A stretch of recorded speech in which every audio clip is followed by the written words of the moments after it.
And then, of course, you have the people grandstanding off the back of this who, again, know nothing about guns. Whoopi Goldberg yesterday on The View suggesting that the GOP is silent about guns because the GOP is corrupt. But does Whoopi Goldberg know the first thing about guns or how any of these gun laws would affect anybody? Does she know how many AR-15s are in circulation? The answer is at least 8 million in the United States. Does she know how many rifles are in circulation in the United States? Tens of millions. Does she know the answer to how many guns are in circulation in the United States, or where the crime rates are highest, or which states have the highest rates of gun violence, or how many of the killings with guns are actually suicides? The answer is 2/3. Right? Does Whoopi Goldberg know any of that? No. She just knows that guns are bad, and so she's going to rip on the GOP for being silent about guns. She makes, I think, the dumbest point of the day yesterday on The View, the repository of many dumb points. Here she is. You know, when the athletes were kneeling, every Republican sort of had something to say. And it's not a criticism. It's just, I'm just wondering, and many have been wondering, where they've been, where they stand on this particular issue. Okay, and the answer is that all of the Republicans sounded off on players kneeling because they thought players kneeling was wrong. They haven't sounded off about law-abiding citizens owning guns because they don't think law-abiding citizens owning guns is wrong or bad. This is not difficult. There's an actual political reason, an actual values reason, why so many conservatives are not speaking up about why guns should be confiscated, because we don't think guns should be confiscated or the sale of them should be banned. And again, it's amazing to me. I've proposed on this program at least 3 different measures that we could all take as a society in order to push forward against the scourge of mass shootings.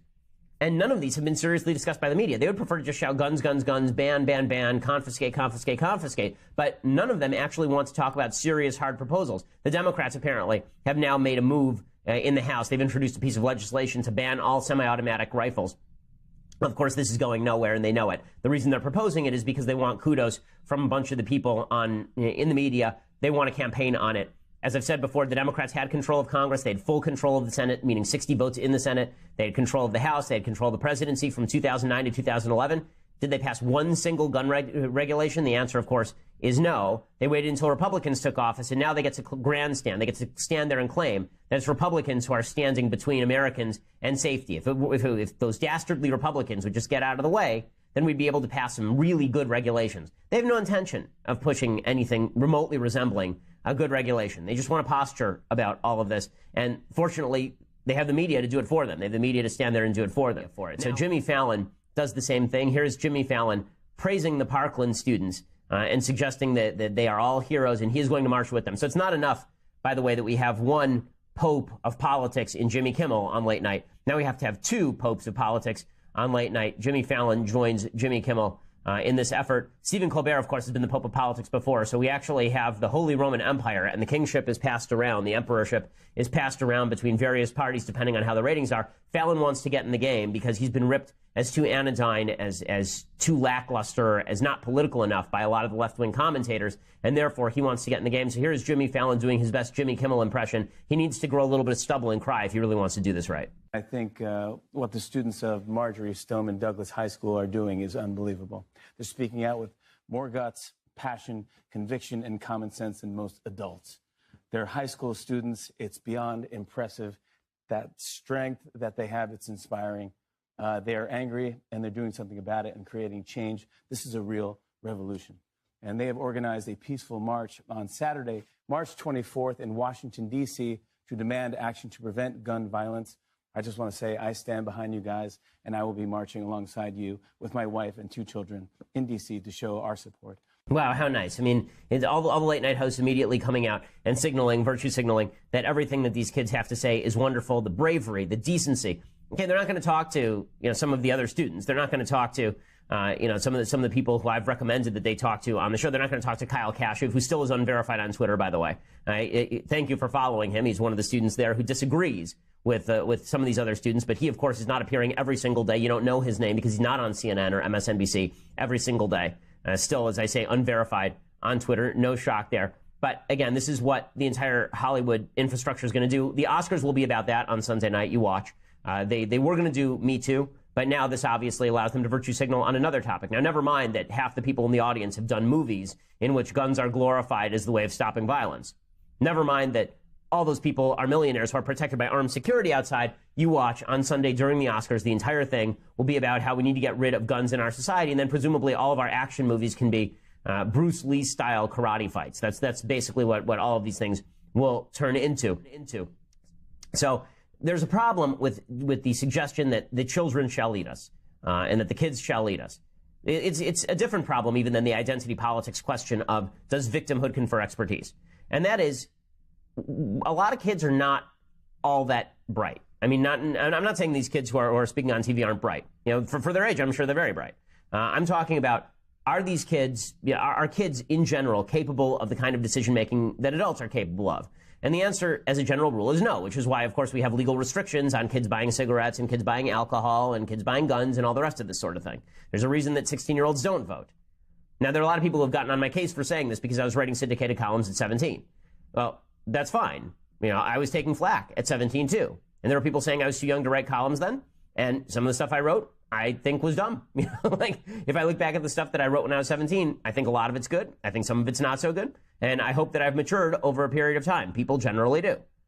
But that's sort of the point. When you grant this pure virtue to children to be our political leaders, it doesn't end well. So I'm going to show you some video of it not ending well. So over in Bakersfield yesterday, there was a student protest over guns. Now, why there should be a student protest over guns in Bakersfield, in the state with the most gun restrictions in America, right? California, where I live, has incredible gun restrictions. There was a protest over in Bakersfield, and the kids, of course, used this as an excuse to leave school and basically run roughshod through the community. Because, let's face it, most of the kids who are getting involved in this cause are not doing so because they want the extra credit in class or because they deeply care about the issue or know anything about the issue. They're doing it because it's fun. Just like most protesters do things because they are fun. Okay, so here is some video of the kids. And notice how the adults essentially let them have their way because, after all, kids are our moral leaders now. This is clip 16. Hundreds of students took to the streets to protest gun violence. These students from Stagg High School were told by officers to disperse the streets. The Stockton School District says what started out as a peaceful protest on campus turned rowdy as about 100 of 300 students jumped the fence of the school. Some were seen throwing rocks at cars, including police cars. I'm really upset that I'm on my way to school. Like, I go to Delta College, so I'm on my way to school and I can't even get in my car now. I'm about to cry. Okay, yeah, those are the kids who ought to lead us. Those are the kids who ought to lead us. Now, not every kid is these kids, obviously. But to suggest that children are the wisest among us, yeah, no, they're not. Okay, I have two kids. I remember being as young as these kids. When you're 14, 15 years old, you don't have there's not a lot going on upstairs that prevents you from doing stupid things. This is in Stockton, not Bakersfield, obviously. But when you grant absolute moral immunity to kids because they are young, you end up with worse kids. One of the worst things that you can do as a parent is suggest to your children that they have the absolute moral immunity to do whatever they want. Parenting is about teaching and cultivating children. It is not about granting children leadership positions and suggesting that in the absence of knowledge they ought to lead us because, after all, they're so innocent and the innocent children among us shall lead. I think that's just absolutely silly. Now, being at a complete disconnect with the American people, nowhere is this more obvious than when it comes to disdain for religion. So yesterday on The View, Joy Behar, who is just an insufferable human being, Again, Joy, have me on your show, right? I know that's a hell of a pitch. You're insufferable. Have me on your show. But nonetheless, The View, I think they are probably a little afraid to have me on that show, which I would be too if I were their producers. In any case, Joy Behar goes after Mike Pence yesterday in the most disgusting terms about his religious observance. It's one thing to talk to Jesus. It's another thing when Jesus talks to you. Exactly. Okay, well, that's different. Mental illness, if I'm not correct. But I'm hearing voices. Okay, so just to be straight about how the left views religious people, if you say that you heard the voice of God, okay, what you mean usually, okay, let me just explain on behalf of religious people everywhere. When you say that you got a message from God, you don't actually mean that God sent you an email. Okay, it's not Bruce Almighty. This is not God picks up the phone and calls you. It's not Joan of Arc. You're hearing actual godly voices. What you get is a feeling that perhaps you're acting in consonance with your meaning in the universe. Okay, that you're acting in consonance with what God wants of you as you can decipher it in his word. Okay, that's what we mean as religious people. We don't mean that we're sitting around and Jesus starts talking to us. Say, ha, this is Jesus. Okay, that's not what we mean. Mike Pence, I don't know why he has a southern accent either, but the idea that Mike Pence is sitting around in the VP office waiting for Jesus to give him orders is insipid. I will also point out that Joy Behar would be the first person to say that men who say they are women do not have a mental illness. So if you're a man and you say you're a woman, you're not mentally ill. If you're a woman and you say you're a man, you're not mentally ill. But if you're a religious person and you say that you are trying to believe according to the dictates of Jesus and that you feel that you've gotten messages from Christ in your life, that this means that you're a full-on nutso. It's that sort of disdain for religion that is driving millions of people in the United States away from people like Joy Behar. It's not just Joy Behar. One of the people who's been most irritating about the Olympics is an ice skater named Adam Rippon. He's gay, which wouldn't make a difference, except he has made this the entirety of his identity. And when I say, I mean, like, he's made it his entire public persona. Not that he's a great ice skater, which apparently he is, but that he is gay and that he hates Mike Pence. So he apparently was ripping on Pence for being at the Olympics in the first place, suggesting that Mike Pence was for gay conversion therapy. We talked about this a couple of weeks ago. So we are back. Megan, you were about to say something when I cut you off. I mean, I think I said a lot, and if everyone wants to respond now, I just want to make sure that this side is also represented at the table, which it is, and by all means, I know you wanted to speak, Joy. Well, I was going to talk about the teachers for a second, because I was a teacher. Believe me, you don't want me to have a gun. Yeah. Well, my mother's a teacher, my aunt is a teacher, and I don't. Their job is not to be gun wielders. They're supposed to be teaching our children. I know. Somebody said something in the yesterday, the CNN or wherever it was, both of those things that I thought was very interesting. One of the teachers said, I don't want to be responsible to have to shoot someone.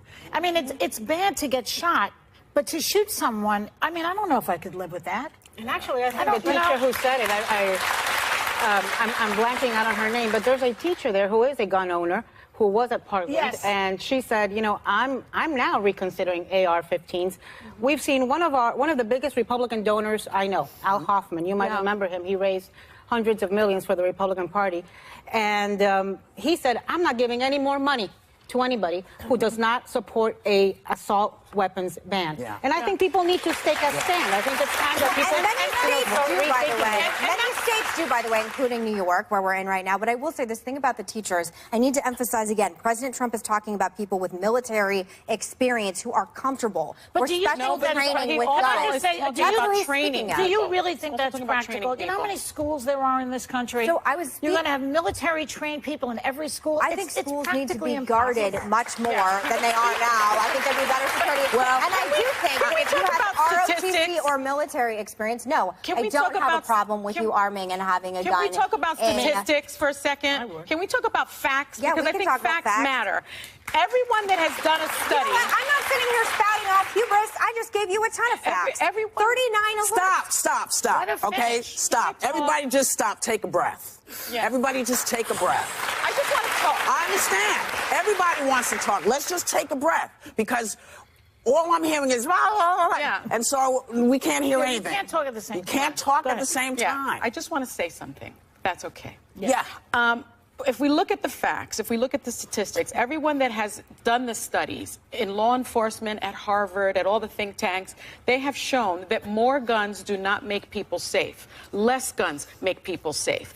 They have shown that having guns readily accessible makes not only homicide more likely, suicide is more likely, and shootings by accident is more likely. So when we have the President of the United States advocating more guns, teachers having guns, I wonder, where are we as a country that we now no longer look at statistics, we no longer look at studies, and we no longer look at facts? May I speak?